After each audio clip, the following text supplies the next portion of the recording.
Um, it's a total nightmare. Just watching your son, it's like living with somebody with dementia. They're asking you a question over and over and over again, and just sitting watching them slowly killing themselves. No, and you can't help them. You can't do nothing for them. Like I've ran the different places trying to get support.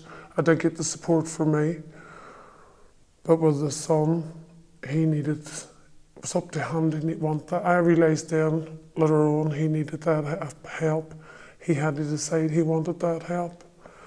But to watch him slowly just disintegrating, and then owing money out, debt he would have got into, and trying to me pay that debt for him. As me as a single parent with younger children, paying that debt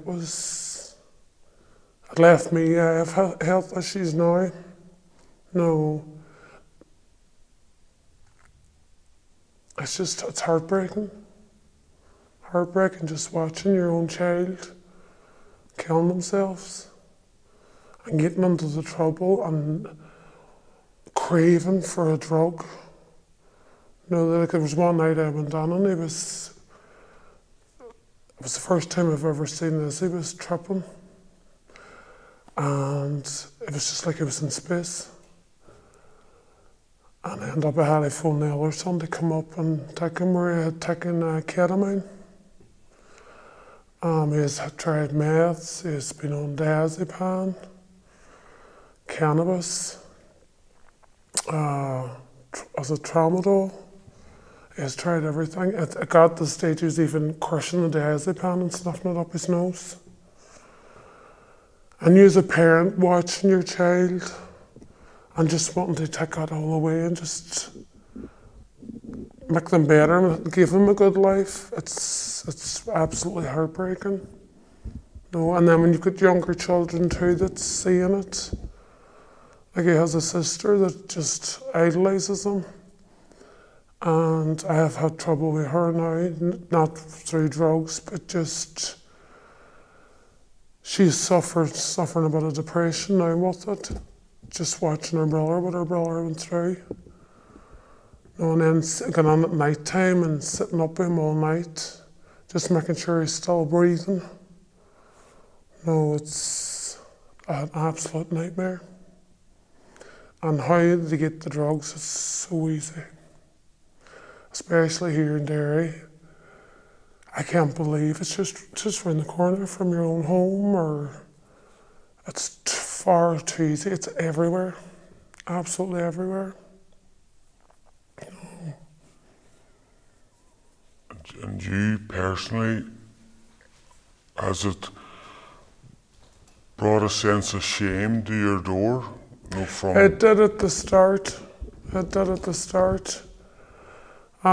felt as if I let my Wayne down. That I wasn't a good parent. I wasn't married, but we had broken up from a partner a long time ago. And I thought, was that the case that, and then rearing my children on their own? And you do blame yourself. And then people pointing the finger or, judging you and things like that. Where I got to the stage then, I was running to different groups and different counselling sessions and trying to do everything I could for me and him. And then I realised then, watching our children and just looking at our young boys, our children, young fellas and girls, and seeing that they were doing the exact same thing as my son. I thought, no, this needs to come out in the open. They let people know in this town what's happening. And I got to say, I'm not ashamed anymore now. My son had an addiction, and it's a sickness. It's like alcohol, cigarettes, and to be honest with you, a lot of people know what my family have gone through. And I want people to know what's happening in this town. It's not just not my wine, it's somebody else's wine. No, there's a lot going on in this town at the minute. Have you ever had to take him to hospital, in A&E from overdosing? About 2 years ago, I was sitting up with him all weekend, and I decided to go out for a cigarette, and I was sort of tired, and I closed my eyes for a couple of seconds, where it disappeared on me.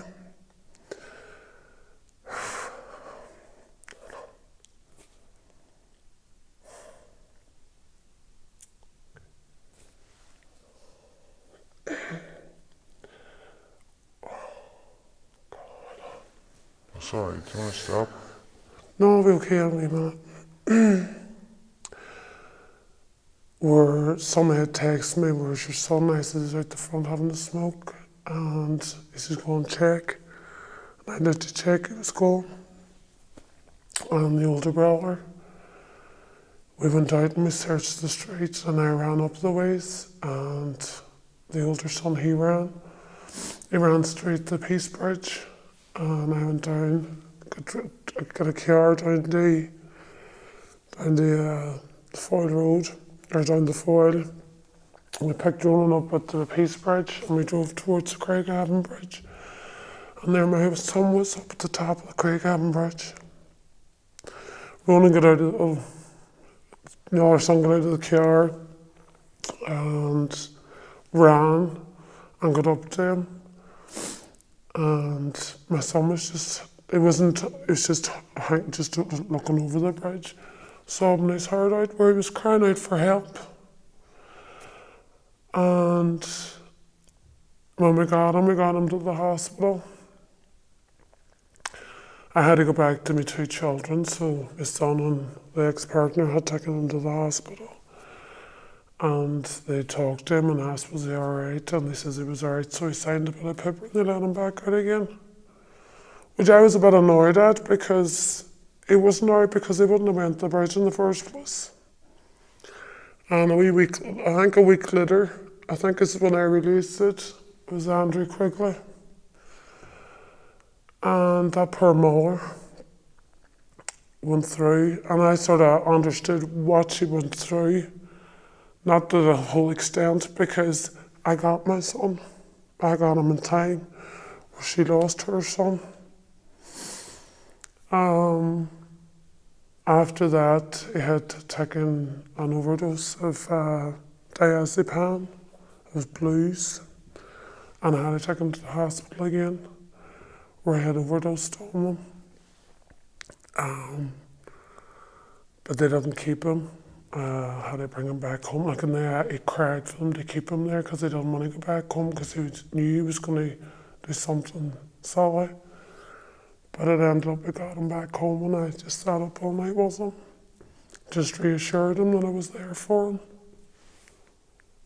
And I know I'm not the only one out there that's gone through this. Since I've opened up about it, there's a lot of mothers that's coming and talking to me and saying to me, what can I do? No, and I have told them about hurt, time to choose.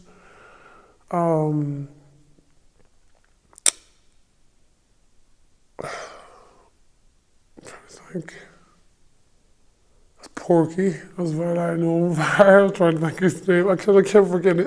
Whenever I call him Porky, I got in touch with him, and he had come up then and had been sitting talking to him, and because he knows and what it's like to be an addict,